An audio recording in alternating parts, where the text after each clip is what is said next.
So we have a new goal. What is our new goal? What are we collecting? I've got more kids than this.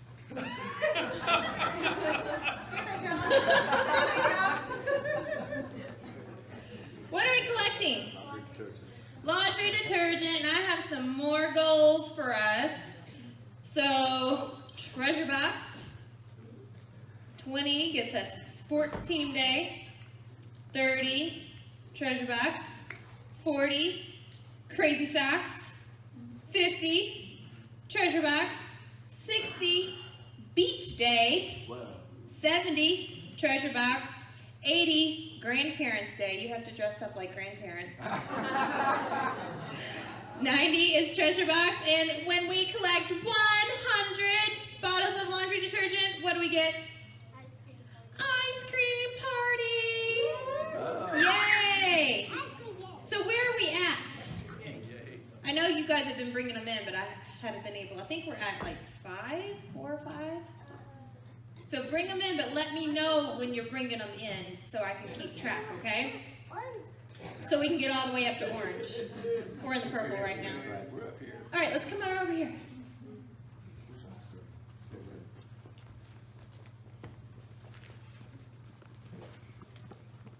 All right. So when I say the word trust, what comes to mind?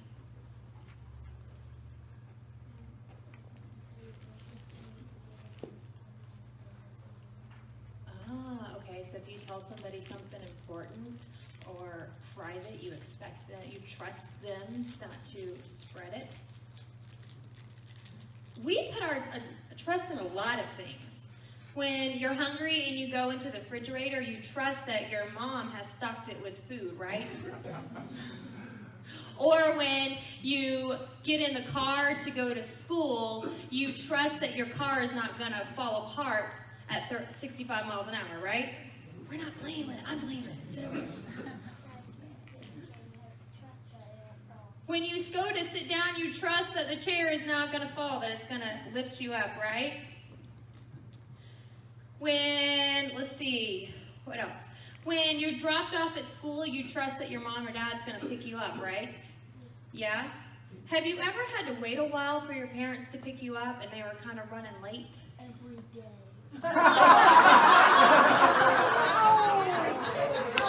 I know, your dad never picks you up, does he?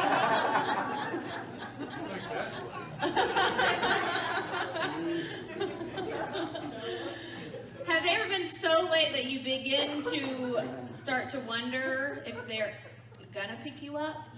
Start getting scared? All right, guys. I don't need any more comments from the Rumba boys, all right? This is backfiring on me. You start to get a little scared, don't you? You might start wondering, oh my goodness, did I finally make so many bad choices that they just said enough with parenting and they just left me here? Or maybe you get a little scared that what if they were in a car accident? What if something happened to them? You know why you get scared? It's because you trust your parents to pick you up, and now it's disappeared because they're not there like they should be. And you get worried if they will ever pick you up. All of us know in the back of our minds that, yes, our parents are going to be there. They're just running late. But then your mind starts to wonder, and your trust in them gets a little shaky, right? Every day there are hundreds of things we put our trust in. So let me ask you something. Why do you trust your parents? Did you perform a background check on them? Did you collect a bunch of references from people that could tell you that you should trust them? What about, did you interview them to make sure that they were trustworthy? Why do you trust them? What do you think? Why do you trust your mom and dad, Elena? Because they've proven that they can be trustworthy, right? When you were a baby, they kept you alive, didn't they? So far. I mean, you've stayed alive this far, right? They make sure that you're fed. They make sure you're clothed. They take care of you. They've proven that they can be trustworthy. Please stop. You trust your parents to take care of you because they've taken care of you for a long time. I'm going to talk about a couple, a mom and dad, that did not have a baby yet, but they were promised that they would have a baby. God told Abraham that I'm going to give you a child, and I'm going to give you enough heirs that is more than the stars in the sky. Now let me tell you about Abraham when he told him this. He was 90. That's pretty old. Can you imagine someone at 90 having a baby?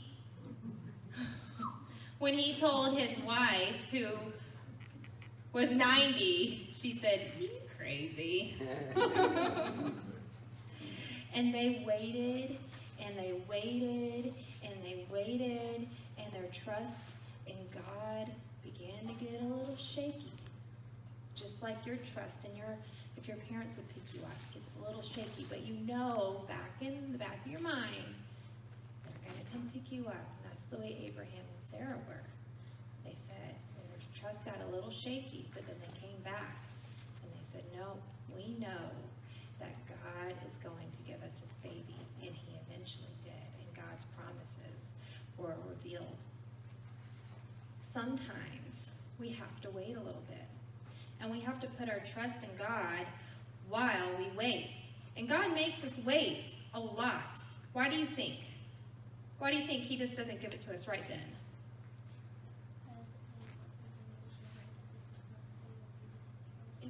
It builds our trust, right? And sometimes it's just not, the time isn't right. It has to, kind of like a cake, right? When you're baking a cake, if you pulled it out too soon, it wouldn't be done. It wouldn't be ready. It wouldn't be as good. So you have to wait a little bit. In those times of waiting, while our trust is getting a little shaky, we need to follow those that trust us, that we trust, to help us keep our faith. Who are some people that we trust that we could follow and imitate while we are in that waiting period? Our parents, our teachers, our friends, our church members. While we are imitating them and following them and trusting them, God is molding our heart to be more like him. So in those times that our trust gets a little shaky, God is molding us to be more like him. You just have to wait. Are you ready to pray? Yeah? Okay. We're gonna pray. You can hold that while we pray. Ready? God, in our waiting periods, I pray that you give us people that we can imitate and follow. I pray that even though our trust gets a little shaky, it does not diminish. I pray that you continue to mold our hearts as we trust in you and you build our faith. In your name I pray. Amen.